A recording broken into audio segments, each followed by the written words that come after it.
শেখ হাসিনার আমলে নির্বাচন কমিশন সুষ্ঠু নির্বাচন করতে পারবে না। নারায়ণগঞ্জের মতো আমরা কুমিল্লায় প্রমাণ করেছি। ক্ষমা চেয়েছেন প্রধান নির্বাচন কমিশনার কাজী হাবিবুল আউয়াল। আমাকে ক্ষমা করবেন, ওই জন্য ক্ষমা করবেন। সাংঘর্ষিক পরিস্থিতি এড়াতে নির্বাচন স্থগিত করে সংলাপের আহ্বান জানিয়েছেন বিএনপি। আর আমার তো আসলে সময় হয়ে গেছে, এখন বিদায় নেওয়ার জন্য আমি প্রস্তুত। অবশ্যই আমি চাই নতুন নেতৃত্ব আসুক। এইমাত্র পাওয়া খবরে জানা গেছে পদত্যাগের ঘোষণা দিয়েছেন প্রধানমন্ত্রী। কিছুক্ষণ আগে পদত্যাগের কথা ঘোষণা দেন তিনি। বলছিলাম পদত্যাগের ঘোষণা দিয়েছেন প্রধানমন্ত্রী। দেশকে নেতৃত্ব দেওয়ার জন্য এখন তার আর যথেষ্ট সক্ষমতা নেই উল্লেখ। এবার যুক্তরাষ্ট্রের কড়া সমালোচনায় প্রধানমন্ত্রী। সাম্প্রতিক যুক্তরাজ্য সফরে বিবিসির সাথে সাক্ষাৎকারে তিনি বলেন, দেশটি হয়তো তাকে আর ক্ষমতায় চায় না। আজকে ম্যাগি হাসিনাকে নিয়ে নতুন একটি পর্ব নিয়ে এসেছি আপনাদের। গত সপ্তাহে একটা সংবাদ সম্মেলন হয়েছিল, সেখানে ম্যাগি হাসিনা আবার ফের নতুন করে ঠিক যথারীতি তার বিচ্ছু বাহিনী নিয়ে ম্যানহোলের ঢাকনাটা ওপেন করেছিলেন। এবং শেখ হাসিনার পদত্যাগ মানে বাংলাদেশের সংবিধান নেই, সংবিধানের চরম লঙ্ঘন। যুক্তরাষ্ট্র চাচ্ছে না আমি এই বাংলাদেশে থাকি এবং এই বাংলাদেশকে নেতৃত্ব দেই। যুক্তরাষ্ট্র যাচ্ছে আমি জানি খুব তাড়াতাড়ি পদত্যাগ করি, বিএনপি বা অন্য কাউকে এই দেশটাকে তাদের হাতে তুলে দেই, এমনটা চাচ্ছে যুক্তরাষ্ট্র।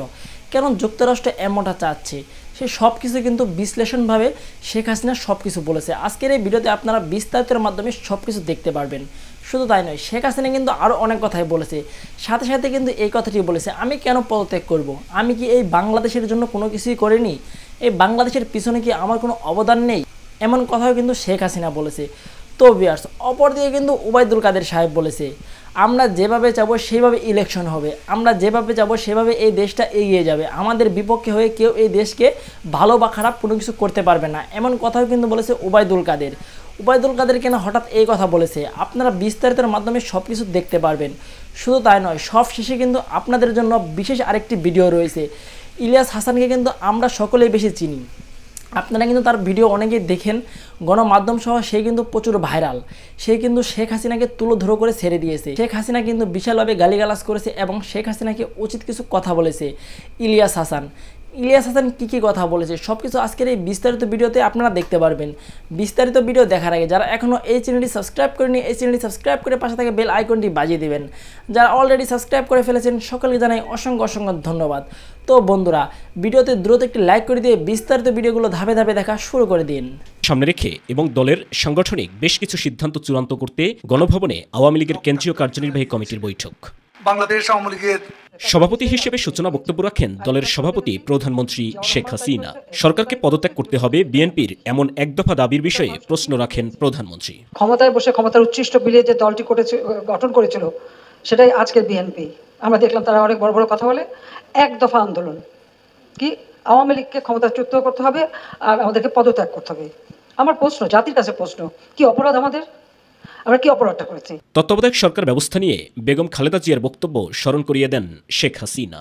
আমার প্রশ্ন বিএনপি নেতাদের কাছে এবং খালেদা জিয়ার কাছে, আজকে তত্ত্বাবধায়ক সরকারের জন্য তারা আন্দোলন করে। আমরা 90 দশক আন্দোলন করেছি যে সেখানে নির্বাচন যে অবাধ নিরপেক্ষ করার জন্য একটা তত্ত্বাবধায়ক সরকার এই ব্যবস্থাটা রাখা হোক। খালেদা জিয়া তো তখন করে নাই, খালেদা জিয়া তো তখন রাখে নাই, তো কি জবাব দেবে বিএনপি এখন আন্দোলন যে করে? তাদের কি অধিকার আছে বলার? তাদের হাতে যখন সুযোগ ছিল তখন তারা তা করেনি। আমরা তো সমর্থন দিতে চেয়েছিলাম, আমরা এটা নিয়ে অনেকবার কথাও বলেছি। তখন খালেদা জিয়া কি বক্তৃতা দিয়েছিল? আমি প্রশ্ন করি, আমাদের বিএনপির যে নেতা সারাদিন 3-4 জন মাইক লাগায় কথা বলে যাচ্ছে, তাদেরকে প্রশ্ন, তখন খালেদা জিয়া বলেছিল পাগল আর শিশু ছাড়া কেউ নিরপেক্ষ নাই। তা আমি এখন তাদেরকে জিজ্ঞেস করি তারা পাগল আর শিশু পেয়েছে কিনা। বিএনপির নেতা দণ্ডপ্রাপ্ত, তাই দেশের মানুষ তাদের আগামী নির্বাচনে আবারও প্রত্যাখ্যান করবে জানিয়ে প্রধানমন্ত্রী বলেন, কোনো বিদেশি শক্তিও বিএনপির সাথে নেই। এই খুনি, দুর্নীতিবাজ, সন্ত্রাসী, জঙ্গিবাদ, মানুষ হত্যাকারী, গ্রেনেড হামলাকারী, 10 টাকা অস্ত্র চোরাকারী, এই বিএনপির থেকে দেশবাসী সাবধান। তারা বলে যারা কি আন্তর্জাতিক শক্তি পায়, কোন শক্তিটা আছে সেটাই আমরা জানতে চাই। কোনো শক্তি নাই তাদের সাথে, লুটেরাদের সাথে কেউ থাকে না। উন্নয়ন অগ্রযাত্রা অব্যাহত রাখতে দেশের মানুষ আবারও আওয়ামী লীগকে বিজয় করবে বলেও আশা প্রকাশ করেন প্রধানমন্ত্রী শেখ হাসিনা। জয় বাংলা, জয় বঙ্গবন্ধু বাংলাদেশ। এবার যুক্তরাষ্ট্রের কড়া সমালোচনায় প্রধানমন্ত্রী। সাম্প্রতিক যুক্তরাজ্য সফরে বিবিসির সাথে সাক্ষাৎকারে তিনি বলেন, দেশটি হয়তো তাকে আর ক্ষমতায় চায় না, তাই নিষেধাজ্ঞা দিয়েছে বাংলাদেশের বিশেষ নিরাপত্তা বাহিনীর ওপর।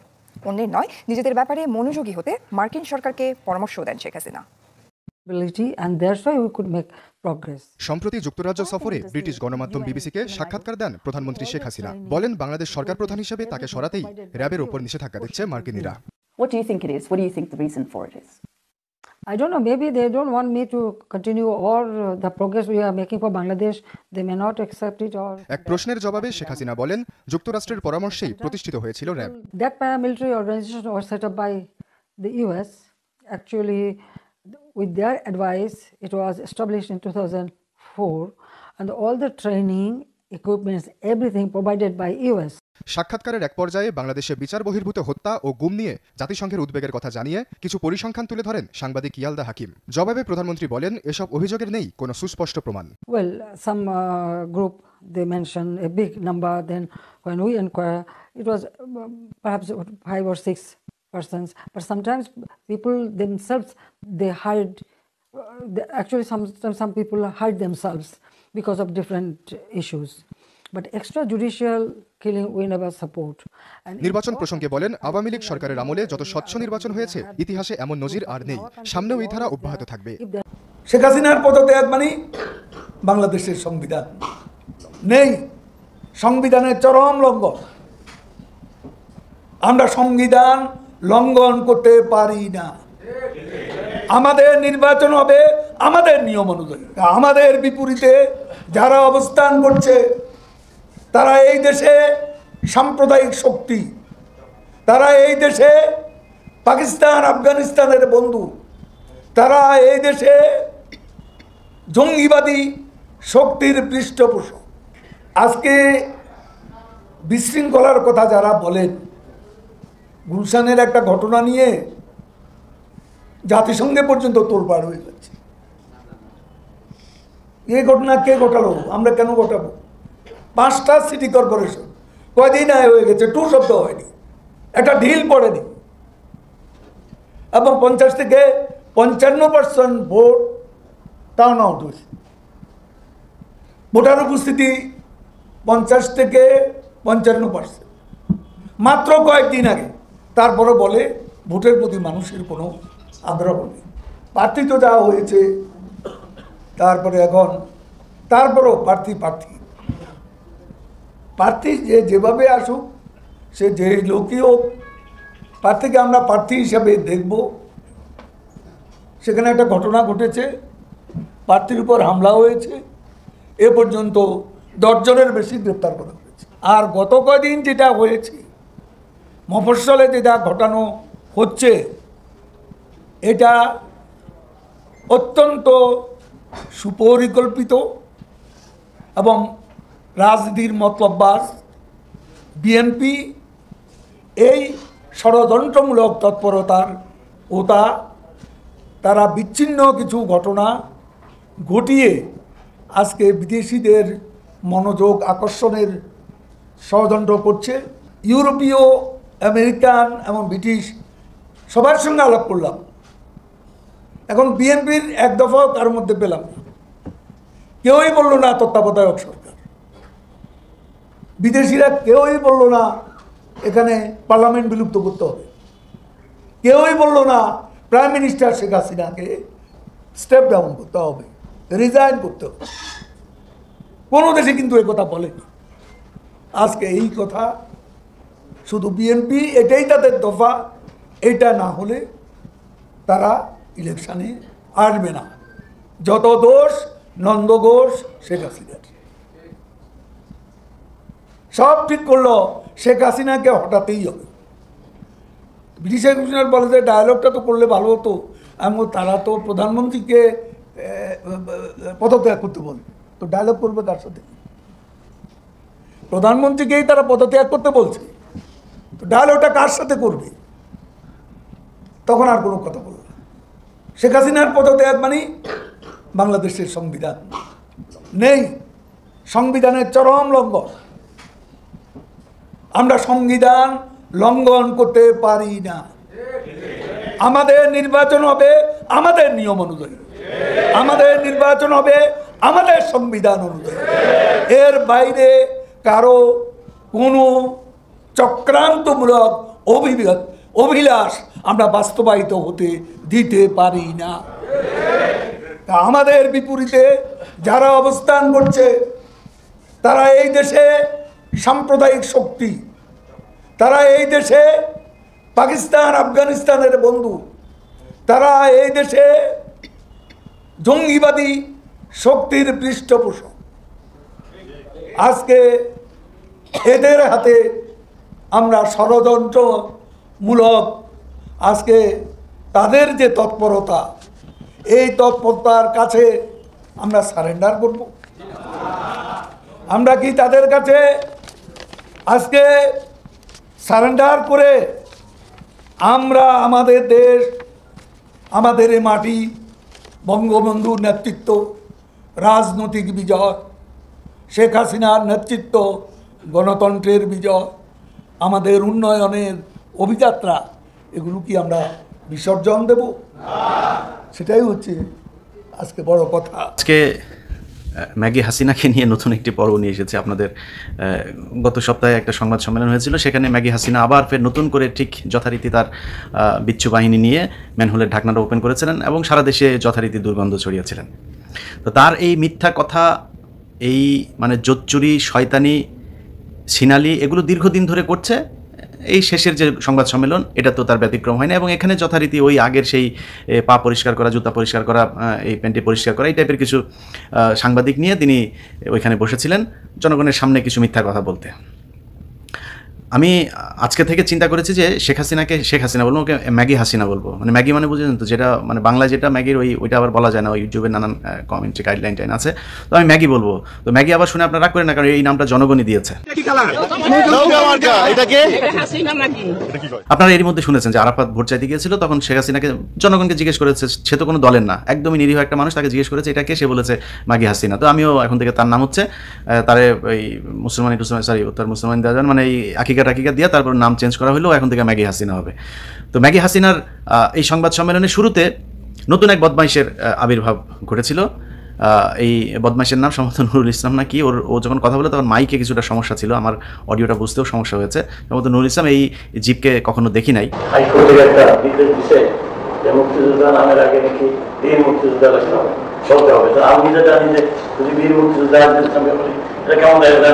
আচ্ছা, এই বদমাইশ হচ্ছে আপনার নাকি মুক্তিযোদ্ধা। তো বাংলাদেশে এখন যারা মুক্তিযুদ্ধ পরিচয় দিয়ে বড় বড় কথা বলে, এই শালার একটা মুক্তিযুদ্ধ করে সব বদমাইশ ওই সময় এই চুরি করেছে, অস্ত্র নিয়ে ডাকাতি করেছে, মানুষের বাড়িতে ধর্ষণ করেছে, এগুলো করে তারপরে এখন তারা মুক্তিযোদ্ধা সেজেছে। তো সে নাকি বীর মুক্তিযোদ্ধা। শেখ হাসিনার সামনে বলতে গিয়ে তার প্যান্ট ট্যান্ট সব খুলে যাচ্ছিল, মানে খুব লজ্জা লাগছিল, সে বীর মুক্তিযোদ্ধা বলতে চায় না নিজেকে। তো শেখ হাসিনার সামনে বললে খুব ইজ্জত চলে যাবে, মানে শেখ হাসিনাকে ছোটো করা হবে, এরকম আর কি, খুব করতে চাচ্ছিল, মানে সম্মান দিতে চাচ্ছিল আর কি। তো সম্মানের দিতে যে মানে অতিরিক্ত করে ফেলেছে, যে কারণে তিনি সেখানে একটি কথা বলেছেন। শেখ হাসিনা নাকি শেখ মুজিব মারা যাওয়ার আগেই এই হাসিনা বিচ্ছু যে পরবর্তী বিচ্ছু হবে, মুজিবের পরবর্তী বিচ্ছু, সেটা নাকি মুজিব আগেই জানতেন এবং সেটা বলেছিলেন।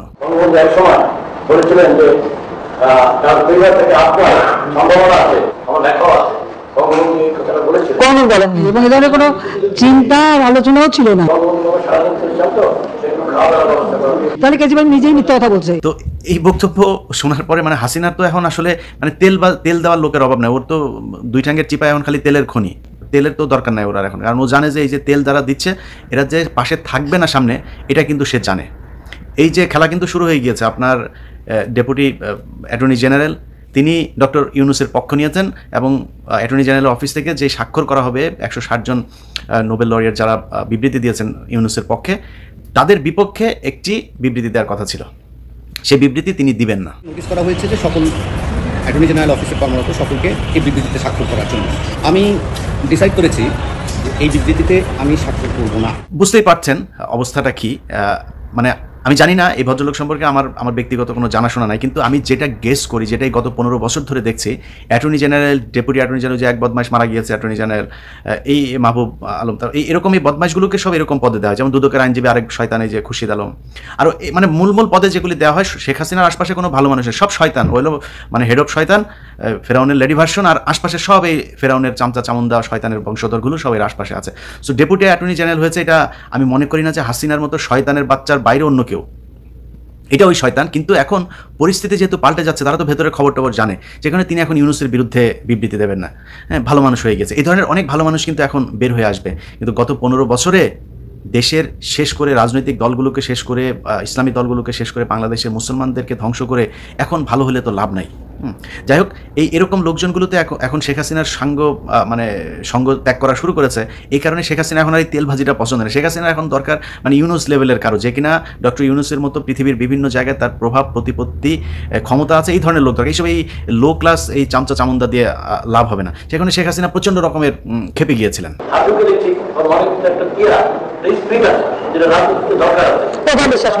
তাহলে কেজরিওয়াল নিজেই মিথ্যা কথা বলছে, এটা একদম ভুল, এটা কখনো হতে পারে না। এই জন্য আলোচনাই হয়নি কখনো আমাদের। আচ্ছা, এবার সংবাদ সম্মেলনটা মূলত যে বিষয় নিয়ে, যে সাবজেক্ট নিয়ে হয়েছিল, সেটা হচ্ছে যে ব্রিক্সে যোগদান নিয়ে শেখ হাসিনা যে দক্ষিণ আফ্রিকায় গিয়েছিলেন, সেইখানে কি ঘটলো, শেখ হাসিনা কি দিয়ে আসলেন, এইটা হচ্ছে গিয়ে মূল বিষয় ছিল। তো শেখ হাসিনাকে প্রশ্ন করা হয়েছিল, দুজন সাংবাদিক এই বিষয়ে প্রশ্ন করেছিল যে হাসিনা মানে ব্রিক্সে কেন মানে করলো না। সেটা আবার খুবই পজিটিভলি অ্যাপ্রোচ করা হয়েছে, মানে ওরা আবার বলবে না যে আপনি গেলেন কেন দিল না, এরকম না। মানে উত্তরটা মূলত সাংবাদিকরাই দিয়ে দেয়। এরকম এই ছাগলের বাচ্চা যেগুলোর ওখানে দেওয়া হয় SSF কার্ড দিয়ে, এই সিকিউরিটি পাস কিন্তু ওই লেভেলের লোকজনকেই দেওয়া হয়। তো তারা প্রশ্ন করেছে, সেই প্রশ্নের মজার উত্তর দিয়েছে শেখ হাসিনা। তার কথা হচ্ছে যে কোয়াডে নাকি শেখ হাসিনা যোগ দিতেই চায় নাই, এমনি গিয়েছে, সেখানে মোদির সাথে এক রাত থেকে এসেছে, এইটুকুই তার মানে খাওয়া দাওয়া করে এক রাত ওইখানে তো ছিলই, তাই না, 2 রাত। তো বাজেভাবে নিয়েন না আবার আপনারা। তো থেকে তারপরে দেখা সাক্ষাৎ করে তারপর চলে এসেছে। তো এটাই হচ্ছে মূল কাজ ছিল, এর বাইরে অন্য কোনো কাজ ছিল না। বাংলাদেশ কিছু যে পাবে না এটা কিন্তু ঠিক না। এরপরে তিনি আবার আরেকজন সাংবাদিকের প্রশ্নের উত্তর দিয়েছেন এই একই বিষয়ে। তো সেখানে তিনি এই একই কথা বলেছেন যে তার আসলে সে ওইখানে নাকি চাই নাই, এই ব্রিক্সে নাকি যোগ দিতেই চায় নাই, সে ইচ্ছা করলে তারা ঢুকায় মানে তারা দিত আর কি, এই ব্রিক্সের এই পদটা তারা দিয়ে দিত। তো এরকম একটা ভাব দেখাইছে, শুনেন সেই বক্তব্যটা। ব্রিক্সে এখনই সদস্যপদ পাবো, প্রথমবারই যেই সদস্যপদ পাবো সেই ধরনের কোনো চিন্তা আমাদের মাথায় ছিল না। তো আমি সত্যি কথা বলি, নাহলে প্রেসিডেন্ট নিজেই তো আমাকে বলেছেন যে হ্যাঁ আগামীতে তারা বাংলাদেশকেও চায়, তো আমরা আমাদের যখন সময় হবে আমরা বলবো। আচ্ছা, এখানে আবার আপনার এই সংবাদ সম্মেলনে যথারীতি 71 টিভির চতুর্থ লিঙ্গের এই প্রাণীগুলো ছিল, ফারজানা রূপা মিথিলা দুজনই ছিল। তো ফারজানার বক্তব্য দেওয়ার সুযোগ পেয়েছিল। ফারজানার বক্তব্য হচ্ছে যে তিনি খুবই একজন গোয়েন্দা টাইপের সাংবাদিক, পৃথিবীর সব খবর টবর উনি রাখেন, এবং উনি জানেন ডক্টর মোহাম্মদ ইউনূসের এই বিচারের ব্যাপারে আমেরিকা সহ পৃথিবীর যেই 160 জন বিশ্ব নেতা বিবৃতি দিয়েছে, এই বিবৃতির কারণে এই ডক্টর মোহাম্মদ ইউনূসের যে মামলা এটা বাধাগ্রস্ত হতে পারে। সবাই নাকি খুব আতঙ্কে আছে, এই খবর ফারজানা রূপার কাছে আছে। মাননীয় প্রধানমন্ত্রী, আমার নাম ফারজানা রূপা, আমি 71 টিভিতে কাজ করি। মার্কিন যুক্তরাষ্ট্র তারা স্যাংশন দেয়, তারা ভিসা বন্ধ করে দিতে পারে। এই চিঠির খবরে আদালতের বিচারকরা, তাদের পরিবার, তারা উদ্বিগ্ন, ফলে তারা এক ধরনের সুরক্ষা এবং আতঙ্কের মধ্যে আছেন। আচ্ছা, এইখানে একটা পিছনের একটা কথা বলেছেন প্রসঙ্গক্রমে, যে শেখ হাসিনা নাকি করোনার সময় আপনাদেরকে সবার নাকি মোবাইলে নাকি বেতন পাঠিয়ে দিয়েছে শ্রমিকদের, হ্যাঁ, কারোর বেতন যা নিয়ে আসতে হয়নি। আমার যতটুকু মনে আছে যে করোনার সময় মানুষজন রাস্তাঘাট বিভিন্ন জায়গায় আন্দোলন করে অনেক বিধিকিচ্ছা হয়েছিল, এবং মানুষজনের কতটা কষ্টের সময় কেটেছে সেটা আমার মনে আছে, খুব নিকট অতীতের একটি ঘটনা। সেখানে তিনি বলছেন যে তাদেরকে নাকি মোবাইলে টাকা পাঠিয়ে বেতন সবাই নাকি দিয়ে দেওয়া হয়েছিল। করোনা ভাইরাসের সময় আমি তো কোনো ইন্ডাস্ট্রি বন্ধ হতে দেয়নি, লেবারদের বেতন তো আমি সরাসরি তাদের কাছে মোবাইল ফোনের মাধ্যমে দিয়ে দেওয়া হয়েছে, যাতে আমাদের লেবাররা কোনো কষ্ট না থাকে। এই পুরো শেখ হাসিনার মানে ম্যাগি হাসিনার যে প্রোগ্রামটা ছিল, এই প্রোগ্রামের মধ্যে একজন সাংবাদিক শুধু যে প্রশ্নটা মানে করা উচিত এরকম ধারে কাছে একটু গিয়েছিলেন, সেটা হচ্ছে যুগান্তরের সাইফুল ইসলাম। তিনি একটা প্রশ্ন করেছেন যে আমাদের এই যে দ্রব্যমূল্যের যে ঊর্ধ্বগতি, এই ঊর্ধ্বগতির কারণ হচ্ছে সিন্ডিকেট, এবং বাণিজ্যমন্ত্রী সেখানে নিজেই অসহায়ত্ব ফিল করেছেন যে এই সিন্ডিকেট যারা করলে কথা বলে তাদেরকে লাশ হয়ে পড়ে থাকে, এরকম অনেক কথাবার্তা কিন্তু মাঝখানে আলোচনা হয়েছিল। শেখ হাসিনা নাকি সেগুলো জানি না, বরং এই মানে শেখ হাসিনার ইয়েটা প্রেস ব্রিফিংটা যদি আপনি দেখেন, মনে হয় শেখ হাসিনার নাতিপুতি যা আছে, হ্যাঁ, বাল বাচ্চা, এগুলোর নিয়ে একটা পারিবারিক সভা, এই ঘরের মধ্যে ঘরোয়া পরিবেশে খাওয়া দাওয়া করতে বসে শেখ হাসিনা সেখানে বক্তব্য দিচ্ছেন। মানে ওর বাপ যেরকম দেশের রাজা মনে করতো, ওই রকম দেশটারে পুরো ওর ঘর বানিয়ে ফেলছে, যা ইচ্ছা তাই বলে। তো সে সেখানে বলছে বাণিজ্য মন্ত্রীকে আমি ধরবো তো। পেঁয়াজ এক রাতে 20 টাকা কেজিতে বেড়ে যায়। দুজন মন্ত্রী বলেছেন যে সিন্ডিকেট আছে, এই সিন্ডিকেটে হাত দেওয়া যাবে না। কে বলছে? বাণিজ্য মন্ত্রী স্বয়ং বলেছেন। বাণিজ্য মন্ত্রী বলছে আমি বাণিজ্য মন্ত্রী ধরবো তো। তিনি বলেছেন যে সিন্ডিকেটে হাত দেওয়া যাবে না। দেখেন, একজন প্রধানমন্ত্রী সে মন্ত্রীকে বলছে তাকে আমি ধরবো তো, হ্যাঁ, মানে এটা মানে ও কি প্রধানমন্ত্রী নাকি? ও তো মানে সাইকোপ্যাথ, ও তো সেই হিতাহিত জ্ঞানটা নাই, যে কারণে ওর মতো করে সুন্দর করে একটা মানে থ্রেট করছে মানুষের সামনেই। কেউ তো বলার তো কেউ নাই। সাংবাদিক যদি অন্য কেউ থাকতো তাহলে তো সেখানেই প্রশ্ন করতো যে আপনি প্রধানমন্ত্রী ওই কি মন্ত্রীকে এভাবে বলতে পারেন কিনা? মন্ত্রী তার জীবনে এই ধরনের কথা বলবে না। আচ্ছা, এই যে কথাটা মানে মন্ত্রীকে ধরবো এই কথাটা বলেছে, এই কথাটা বলে শুধু সে মন্ত্রীকে থ্রেট করেছে সেটা না, সেখানে দ্রব্যমূল্য কিভাবে বাড়ছে, সিন্ডিকেট কিভাবে এই যে ধ্বংস করা যায়, এটা নিয়ে তার সমস্যা না। তার কথা হচ্ছে সিন্ডিকেট নিয়ে কোনো ব্যাপার না, সিন্ডিকেটের কাজ চালাক, আপনাদেরকেই এটা সমাধান করতে হবে। কিভাবে? ওই যে কুমড়ার বেগুনের বদলে কুমড়া, মাছের বদলে কি যেন মাছের কাটা কিমি যেন বলে না মাঝে মধ্যে, তো সেরকম নতুন আরেক রেসিপি দিয়েছেন। শেখ হাসিনার ওইখানে ডিম ঢুকায় রাখতে, মানে ফ্রিজে ডিম ঢুকায় রাখতে হবে, এবং শেখ হাসিনা নাকি ওইখানে ডিম ঢুকায় রাখেন। হ্যাঁ, সেই কথাটাও তিনি বলছেন, শুনেন তার মুখ থেকে। যখন ডিম বেশি পাবেন সিদ্ধ করে ফ্রিজে রেখে দেবেন, বহুদিন থাকবে, সমস্যা নষ্ট হবে না, সবকিছু বিকল্প ব্যবস্থা আছে, আমরা রাখি খাই দেখে বলি আর কি। তো সিন্ডিকেট এমনি ভেঙে যাবে, ওদের আর কিছু করার থাকবে না। তো দেখেন শেখ হাসিনা মানে ফ্রিজে নাকি ওই নাকি ডিম নাকি করে প্রিজার্ভ করে, তারপর ওইখান থেকে নাকি খায়। ওই মানে গরুর দুধের মধ্যে চুমুক দিয়া দুধ খায়, ও এরকম পরিবেশে থাকে, একদম টাটকা মাছ, টাটকা সবজি, টাটকা আপনার মাংস, হ্যাঁ টাটকা জিনিস, একদম সব অর্গানিক জিনিস ছাড়াও কিছু খায় না। হ্যাঁ, এবং আমার ধারণা ও ড্রাগ অনেক কিছু নিয়ে ওর শরীর কিন্তু সুস্থ মানে ফিট রাখার চেষ্টা করে। আর এত পেরেশানির মধ্যে একটা মানুষ, ওর তো তেল মানে বায়া নিচে দিয়ে উপরে দেওয়া তেল মনে হয় মানে চুয়া পড়ে না, ওইরকম অবস্থা ওর। তো এই হচ্ছে সে আপনার বলছে যে এইভাবে সব কিছু জমা করে রাখে, ওনাকে এইভাবে আবার খায়ও, নিজেই বলছে আমি খাইতো। হ্যাঁ, মানে শয়তান ওরে মানে ওরে দেখে আমার মানে শয়তান মুচকি হাসে যে আমার বড় ওস্তাদ ওইখানে বসে রয়েছে, মানে ওরে শয়তান কি মানে পাম্পিং করবে, শয়তানরেও মানে শিক্ষা দিবে যে কেমনে শয়তানি করা লাগে। আমি সত্যি কথা বলি, দেখেন মানে ওর চোখ মুখের এক্সপ্রেশন এবং পুরো সংবাদ সম্মেলনটা যদি আপনি দেখেন, আমি কিন্তু বিটিভি দেখি, আপনারা বিটিভি দেখবেন, মজা পাবেন, মন খারাপ থাকলে বিটিভি দেখবেন। আর আওয়ামী লীগের লোকজনের বক্তব্য তো শুনে আরো ভালো লাগবে, আপনার হার্ট স্ট্রং থাকবে, হ্যাঁ শরীর সতেজ থাকবে আর কি।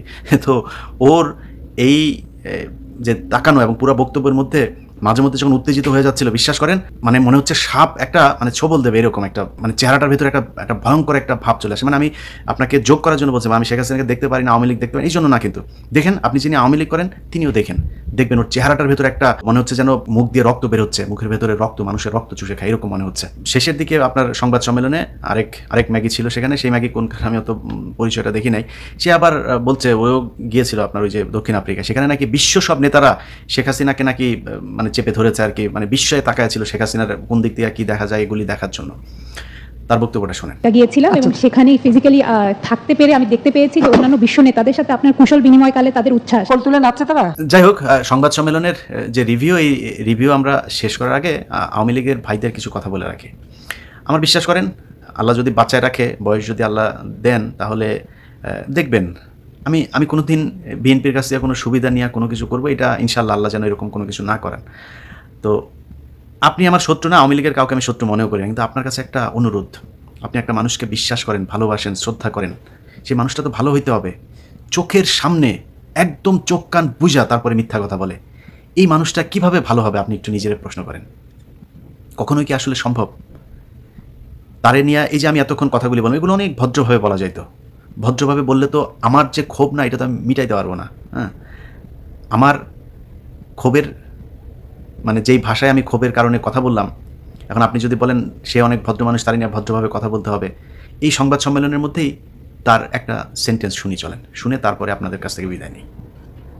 এখানে ওই যে কোলে তুলে তারপরে করবে, এটা হচ্ছে আমাদের দেশের বর্তমান ভোটচোরক আর যাই হোক যেইভাবে আসুক একজন প্রধানমন্ত্রী, তার মুখের ভাষা, সে মানুষকে এইভাবে আক্রমণ করে কথা বলে। সংবাদ সম্মেলনে তার কিছু লালিত পালিত কুকুরের ছানা মার্কা কিছু সাংবাদিককে নিয়ে সে বলে মন্ত্রীকে ধরব, মানুষকে বলে কৃষ্ণ সাধন করতে, কুমড়া খাইতে, বেগুনের বদলে মাংসের বদলে কাঁঠাল খেতে, আর ডিম ওর গোয়ার মধ্যে ঢুকায় তারপরে রাখতে। এর চাইতে সুন্দর ভাষায় আর কিছু বলতে পারলাম না। কারণ কি? কারণ হচ্ছে ও ঠিক এই ভাষায় আক্রমণ করে মানুষকে কথা বলে। অতএব যে যেরকম ভাষায় আরেকজনকে আক্রমণ করে, তাকে আপনি ওই ভাষায় আক্রমণ করতে পারবেন, এটা জায়েজ, আমাদের ধর্মে আছে। প্রিয় দেশবাসী, শুরু থেকে শেষ পর্যন্ত যারা এই ভিডিওটি দেখেছেন সকলকে জানাই অসংখ্য ধন্যবাদ। যারা এরকম নিউজ ভিডিও পেতে পছন্দ করেন তারা অবশ্যই এই চ্যানেলটি সাবস্ক্রাইব করে পাশে থাকা বেল আইকনটি বাজিয়ে দিবেন। যারা এখন এই ভিডিওটি শেয়ার করেননি, এই ভিডিওটি দ্রুত শেয়ার করে সকলকে দেখার সুযোগ করে দিন। আজকের মতন এই পর্যন্ত, দেখা হচ্ছে পরবর্তী কোনো ভিডিও নিয়ে ইনশাল্লাহ।